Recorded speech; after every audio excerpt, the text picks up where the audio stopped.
ஒரு முக்கியமான ஒரு கேள்வி ஒன்று எனக்கு இப்போ இங்கே இருக்கு. இப்போ ஒரு சின்ன உதாரணம் ஒன்று எடுத்துப்போம். இப்போ இந்த ISIS தீவிரவாதிகள் நம்மளுடைய கேரளா நர்சஸ் எல்லாம் கொண்டு போயிட்டு பிடிச்சி வச்சுருந்தாங்க. அப்போ யாரோ ஒரு இளைஞர்கள் கொஞ்சம் பேர் சேர்ந்துட்டு இந்த மாதிரி கேரளாவில் ஏதோ ஒரு டிஷர்ட் போட்டு கொடி பிடிச்சி பேனர் பிடிச்சி என்னமோ பண்ணாங்களாமா ISISக்கு ஆதரவாக. ஸோ உடனே அவங்கள தேடுறதுக்கு பிடிக்கிறதுக்கு யார் என்னன்னு கண்டுபிடிச்சி வார்ன் பண்ணுறதுக்கு தூக்கி உள்ள வைக்கிறதுக்கெல்லாம் பெரிய லெவலில் ஆக்ஷன் எடுத்தோம். இந்த ஆக்ஷன் ஏன் எடுத்தோம்? இந்த ஆக்ஷன் தப்பு அப்படின்னு சொல்லிட்டு சொல்ற அளவுக்கு இங்க சூடோ செக்யூலரிசம் அதிகமா இருக்கு, போலி மத சார்பின்மை அதிகமா இருக்குன்றது நமக்கும் தெரியும்.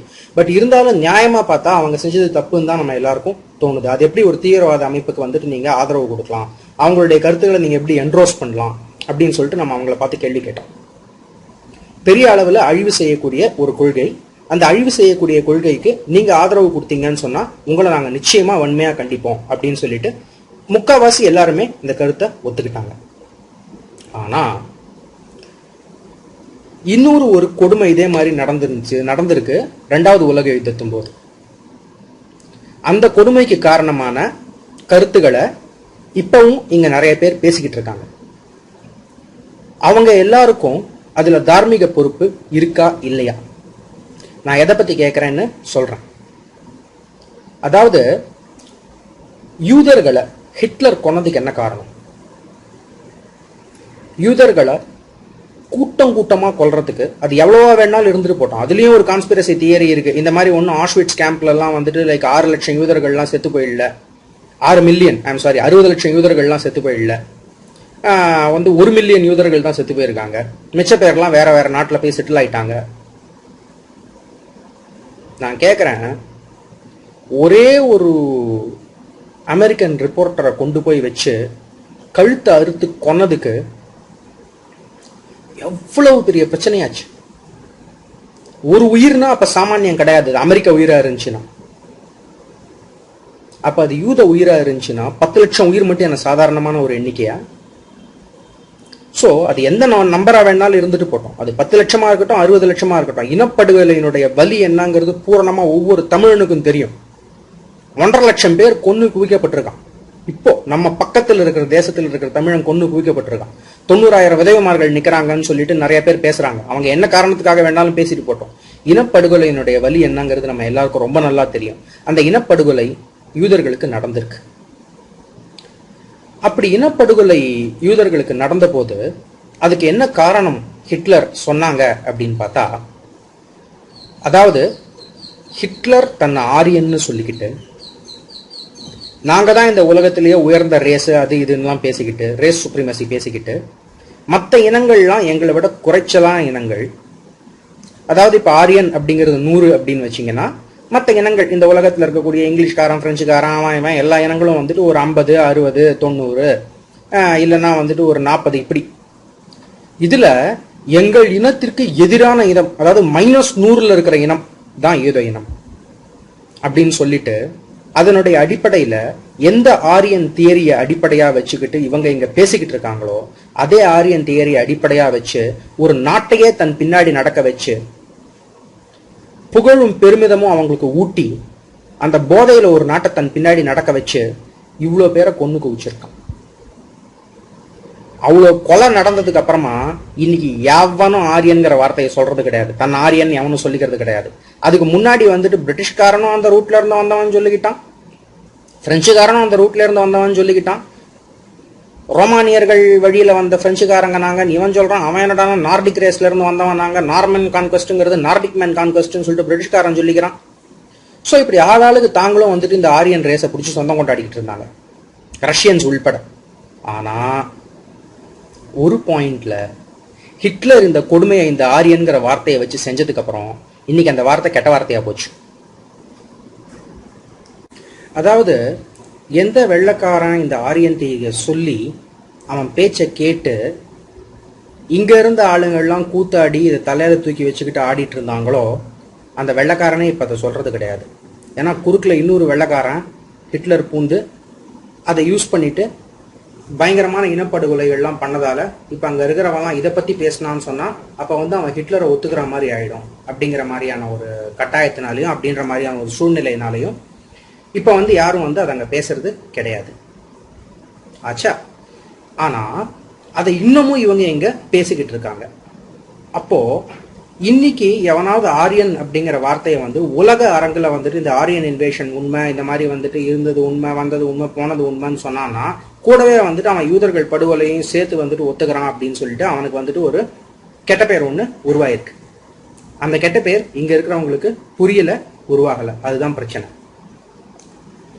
இதை வச்சுட்டு இவங்க இங்க என்ன பண்ணிட்டு இருக்காங்க அப்படின்னு பாத்தீங்கன்னா, இதை வச்சுக்கிட்டு இங்க வந்துட்டு முழுக்க முழுக்க அரசியல் ஆதாயம் தேடிக்கிட்டு தமிழோட இந்த தியரியை எப்படியோ கொண்டு வந்து சேர்த்தாச்சு, தமிழ்நாட்டோட இந்த தியரியை எப்படியோ கொண்டு வந்து சேர்த்தாச்சு.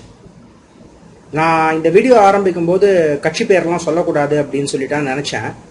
ஆனா வந்து இப்போ அதை சொல்ல வேண்டிய ஒரு ஸ்காலஸ்டிக் நீட் ஒன்று இருக்கிறதுனால நான் சொல்றேன். திராவிடர் கழகத்திலிருந்து வந்தது திராவிட முன்னேற்ற கழகம். இப்படி இந்த கருத்தை மாத்திக்கிட்ட போது என்ன கருத்தை மாத்திக்கிட்டாங்கன்னு நல்லா கவனிங்க. திராவிடர் கழகம் வேற, திராவிட முன்னேற்ற கழகம் வேற. திராவிடர் கழகம் அப்படின்னா திராவிடர்களுக்கான கழகம், திராவிடர்கள் அப்படிங்கிற இன மக்களுக்கான கழகம். அது வந்து திராவிடர் கழகம். அதாவது அது நேரடியா வந்து இந்த ஆரியன் திராவிடன் அப்படிங்கிற அந்த கருத்தை ஒத்துக்கொள்ளக்கூடிய ஒரு அமைப்பு அப்படிங்கிற அர்த்தத்துல வந்துட்டு திராவிடர்களுக்கான கழகம் திராவிடர் கழகம்னு வச்சாங்க. அப்புறம் வந்து அண்ணாதுரை பிரிஞ்சு வந்து திராவிட முன்னேற்ற கழகம் ஆரம்பிச்ச போது அவர் அந்த திராவிடருங்கிற வார்த்தையை ஆக்சுவலா விட்டுட்டாரு. அப்ப அவர் சொன்ன அந்த திராவிடங்கிற இடம் வந்துட்டு இடம் நான் முன்னாடியே ஒரு இடத்துல வந்து இந்த வீடியோல காமிச்சிருப்பேன் உங்களுக்கு. அதாவது வந்து திராவிடங்கிறதே வந்துட்டு உண்மையான தமிழ் வார்த்தையெல்லாம் ஒன்றும் கிடையாது. விட அப்படிங்கிற ரெண்டு சம்ஸ்கிருத வார்த்தைகளுடைய கலப்பு தான் திராவிட அப்படிங்கிற வார்த்தை. த்ரானா 3, விடம்னா சூழப்பட்டது.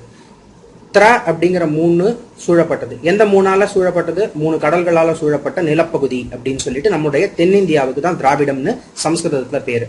சோ இப்ப இந்த திராவிடத்தை முன்னேற்றுவதற்கான கழகம் திராவிட முன்னேற்ற கழகம் அப்படின்னு சொல்லிட்டு அண்ணாதுரை அவருடைய எக்ஸ்பிளனேஷன் அவரே கொடுத்திருக்கிறாரு. இது வந்துட்டு அவங்களுடைய பத்திரிகைகள் எல்லாம் வந்திருக்கு.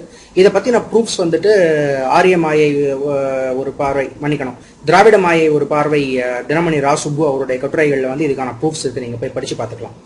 ஸோ இப்போ பார்த்தீங்கன்னு சொன்னால் வந்துட்டு உங்களுக்கு திராவிடர் அப்படிங்கிற கருத்தை வந்துட்டு அங்கே விட்டுட்டு அதுக்கப்புறம் இந்த திராவிட முன்னேற்ற கழகம்ன்ற பேரில் வந்துட்டு திராவிடம்ங்கிற கருத்தை வந்துட்டு இவங்க கையில் எடுத்துட்டாங்க.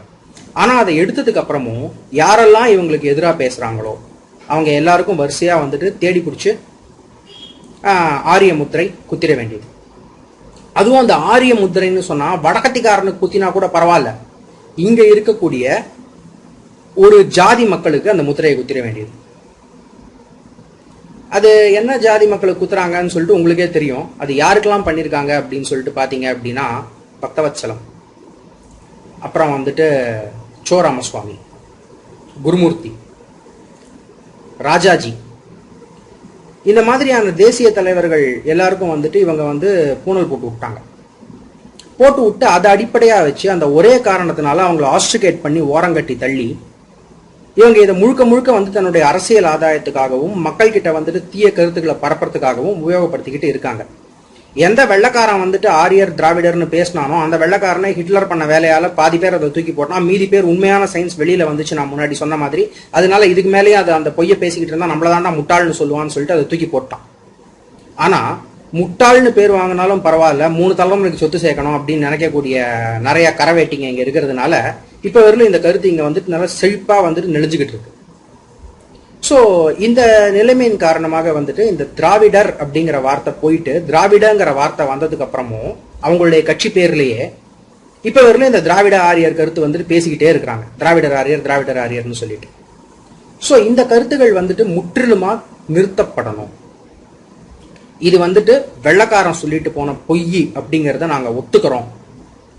இதனால நடந்த பாதிப்புக்கு எந்த ரெப்பர்கஷனும் நான் கேட்கல. ஆனா உலகத்துல ஒரு பேரழிவு நடந்ததுக்கு காரணமா இருந்த ஒரு கொள்கையை, ஒரு மனிதநேயமற்ற செயல் ஒன்று நடந்ததுக்கு காரணமா இருந்த ஒரு கொள்கையை நீங்க எப்படி இன்னும் பேசிக்கிட்டு இருக்கீங்க அப்படிங்கிறது தான் என்னுடைய கேள்வி. திரும்பவும் சொல்றேன், இதுல நீங்க ஆரியரா திராவிடராங்கிறத பத்தி கேள்வியே கேட்கலாம். இதுக்கு வந்து ரொம்ப அழகா பதில் சொல்லிடலாம். அதை பண்ணது ஆரியர்கள் பேரை சொல்லி தானே பண்ணா, அதுக்கு திராவிடர்கள் நாங்க எப்படி பொறுப்பாக முடியும்? இப்ப நான் இங்க ஒரு ஆரியனா பேசல, இந்த ஆரியர் திராவிடங்கிற கொள்கையே தப்புங்கிறவனா பேசிக்கிட்டு இருக்கு. அதுதான் என்னுடைய உண்மையான கருத்து, அதுதான் என்னுடைய ஸ்டாண்ட் பாயிண்ட். ஸோ அந்த ஸ்டாண்ட் பாயிண்ட்ல இருந்து நான் கேட்கறேன், ஆரியர் திராவிடருங்கிற கொள்கையை நீங்க ஒத்துக்கிறீங்கன்னா அதே கொள்கையை ஒத்துக்கிட்டு தான் அந்த படுகொலை நடந்திருக்கு, அதுக்கு நீங்க தார்மீக பொறுப்பு. அதை நீங்க பேசுற வரைக்கும் அதுக்கு நீங்க தார்மீக பொறுப்பு தான். ஆனா இன்னைக்கு அந்த கருத்தெல்லாம் ஒன்றும் பெருசா எடுபடுறது கிடையாது, துட்டு குத்து ஓட்டு வாங்கிக்கிறாங்க, அது வேற சமாச்சாரம். பட் இருந்தாலும் அவங்களுக்கு எப்பெல்லாம் தேவையோ அப்ப இதை வந்துட்டு ஆயுதமா பயன்படுத்துறாங்க, ஆயுதமாவோ கவசமாவோ பயன்படுத்துறாங்க. எப்படி ஜாதி பெயரை சொல்லிக்கிட்டு ஓட்டு வாங்குறதும், ஜாதி பெயரை சொல்லிக்கிட்டு அரசியல் பண்றதும், ஜாதி பெயரை சொல்லிக்கிட்டு தான் ஒரு பிரச்சனையில இருந்து தப்பிக்கிறதும் ஒரு ஆண்மையற்ற செயலோ, அதே மாதிரி ஆரியர் திராவிடரை பத்தி பேசி அரசியல் பண்றதும், அதன் மூலமா ஓட்டு வாங்குறதுக்கு முயற்சி பண்றதும், அதன் மூலியமாக வந்துட்டு ஒரு பிரச்சனையில இருந்து தான் தப்பிச்சுக்கிறதும் ஆண்மையற்ற செயல் தான். ஸோ இது ஒரு பக்கம். இதுக்கு அப்புறமா வந்துட்டு அடுத்தது நம்ம எதை பத்தி பார்க்க போறோம் அப்படின்னு பாத்தீங்கன்னா,